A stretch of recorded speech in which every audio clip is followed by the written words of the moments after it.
10-4, they're shooting at me.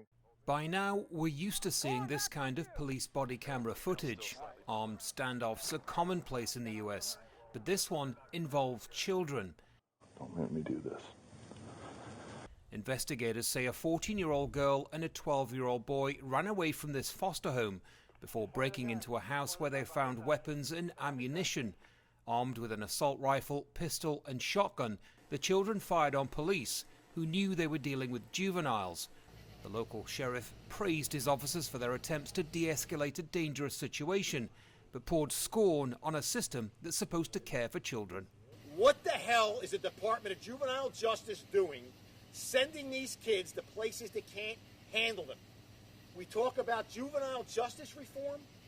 Deputies did everything they could tonight to de-escalate, and they almost lost their lives to a 12-year-old and a 14-year-old. Juvenile crime in the US is on the rise, with carjackings alone seeing huge spikes. 2 teenage girls are charged with the murder of Mohammed Anwar in March this year, after they allegedly stole his car in Washington, D.C. In Florida, critics say the state's services for children in need are inadequate.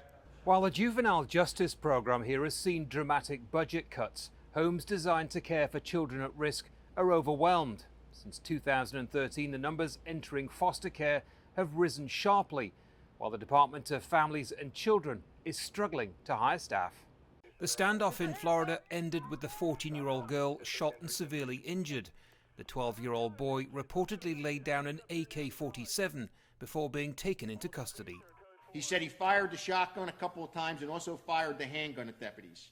He told detectives he knew they were cops when he shot at them because he wanted to harm them. There are the words of a 12-year-old. In a statement, the care home the children ran from said, "This situation is tragic and is the result of the system failing our children. These children are in desperate need of care in the appropriate setting, which is a higher level of care than we provide."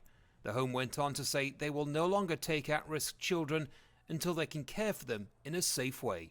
Andy Gallagher, Al Jazeera, Miami, Florida.